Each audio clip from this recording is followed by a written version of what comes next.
সালামু আলাইকুম। এই সমন্বয়করা প্রথম দিকে যখন ইনক্লুসিভ গভর্নমেন্টের কথা বলছিল, তখন তারা সাধারণ মানুষদেরকে এটি বোঝাতে চাচ্ছিল যে সকল শ্রেণী, সকল দলমত মানুষদেরকে ইনক্লুড করা। কিন্তু তাদের এই ইনক্লুসিভ সোসাইটি নামক চতুরতা এবং মুখরোচক শব্দ দিয়ে জনগণের সাথে যে প্রতারণা করার চক্রান্ত করছিল, তা এখন জনগণের সামনে দিনের আলুর মতো পরিষ্কার। আমরা এখন কি দেখছি? আমরা দেখছি এই সমন্বয়করা তাদের রাজনৈতিক দল করার নামে তাদের রাজনৈতিক দলে সমকামীদেরকে জায়গা দিচ্ছে। তাদের দলে জন্ম নিয়ন্ত্রণ এবং সমকামিতার পৃষ্ঠপোষক এই তাসনিম জারাকেও জায়গা দিয়েছে, যার কিনা জুলাই বিপ্লবে কোনো ভূমিকাই ছিল না। যখনই তাদের এই চতুরতা এবং দ্বিমুখী আচরণ জনগণ বুঝে উঠতে শুরু করে, সাথে সাথে তারা তাদের জনপ্রিয়তা হারানোর ভয়ে নিয়ম করে ইসলামিক পোস্ট দিতে শুরু করে, যারা কিনা আল্লাহ এবং রাসুল সাল্লাহ আলাইসাল্লামের কটূক্তিকারীর বিরুদ্ধে একটি টু শব্দ পর্যন্ত করেনি। তারাই এবার ফেসবুকে এসে পোস্ট দিচ্ছে সে নিজে আগে মুসলিম, এরপরে সেকুলার বা হ্যান ত্যান যা কিছু। তারাই এবার মুসলিম উম্মার পক্ষে পোস্ট দিচ্ছে, নামাজ পড়ার পোস্ট দিচ্ছে। এসব কিছুর পরেও গতকাল নারী দিবসে আমরা যখন দেখলাম স্বয়ং প্রধান উপদেষ্টা একজন রূপান্তরিত পুরুষ নামক নারীকে অদম্য নারীর পুরস্কার হাতে তুলে দিচ্ছেন, সেখান থেকে আমাদের নিশ্চয়ই আর এটি বোঝার বাকি থাকে না যে তারা ইনক্লুসিভ গভর্নমেন্ট নামে কি মিন করতে চায়।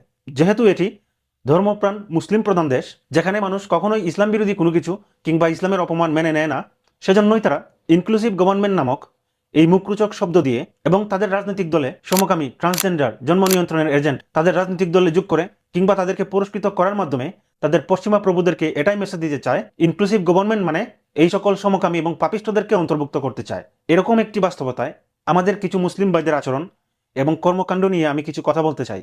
আপনারা ইসলাম এবং জনগণের ইস্যু নিয়ে বিভিন্ন সময় বিচ্ছিন্নভাবে এক একটি আন্দোলন করে যাচ্ছেন, কখনো তৌহিদি জনতার নামে, কখনো সমন্বয়কদের ব্যানারে।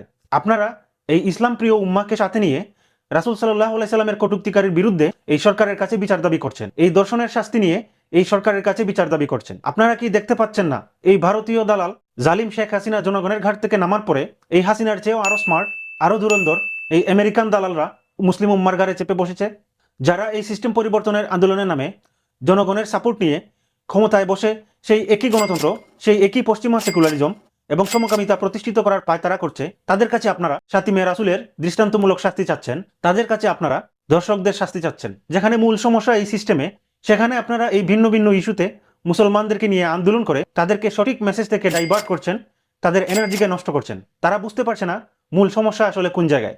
তারা মনে করছে এভাবে ভিন্ন ভিন্ন ইস্যু নিয়ে আন্দোলন করেই সমাধান করা যাবে। আমরা এই সেকুলার ডেমোক্রেটিক সিস্টেমের কাছে শরিয়ার বিচার দাবি করছি। এটি কি অত্যন্ত হাস্যকর নয়?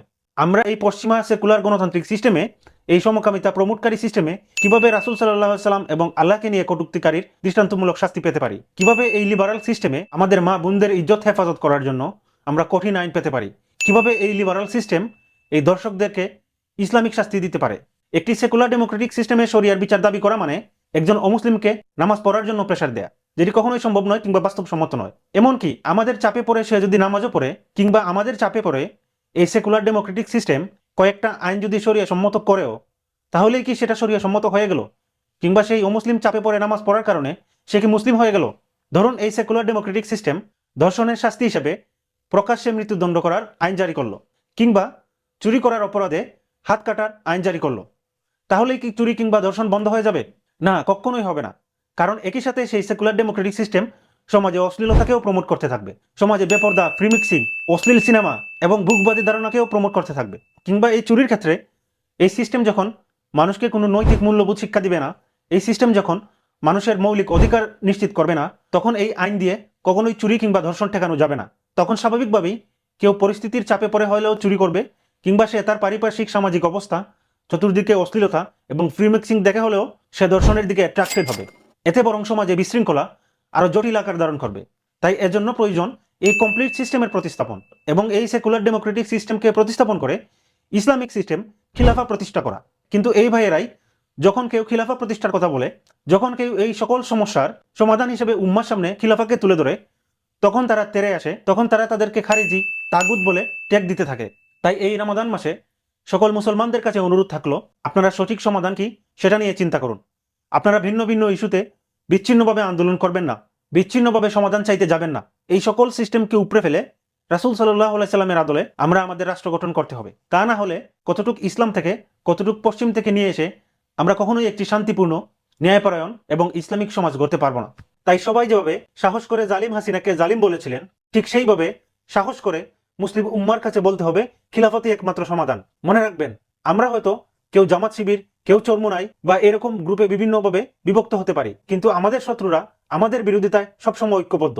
তারা আমাদেরকে কখনো জামাত শিবির, কখনো খিলাফাপন্থী বলে এবং বিভিন্ন পরিকল্পনার মাধ্যমে আমাদের মধ্যে ফাটল ধরাতে চায়, আমাদেরকে দমিয়ে রাখতে চায়। মনে রাখবেন, এই খিলাফা আমাদের মুসলিম উম্মার, এই খিলাফা সকলের, এটি কোনো দলের নয়। এই খিলাফাই একমাত্র আমাদের রক্ষা কবচ, যে খিলাফা আমাদেরকে, সমস্ত মুসলমানদেরকে প্রোটেক্ট করবে। তাই এই খিলাফতের ইস্যু নিয়ে অন্তত মুসলিম ভাইদের বিরোধিতার ক্ষেত্রে আল্লাহকে ভয় করুন এবং সত্য জিনিস জেনে শুনে কথা বলুন। অনুমান নির্ভর কিংবা কারো শোনায় কান দিয়ে কোনো মুসলিম ভাইকে অপবাদ দিবেন না। আমরা এমন কিছু যাতে না করি যার জন্য শেষ বিচারের দিনে আল্লাহর কাছে আমরা আটকে যাই।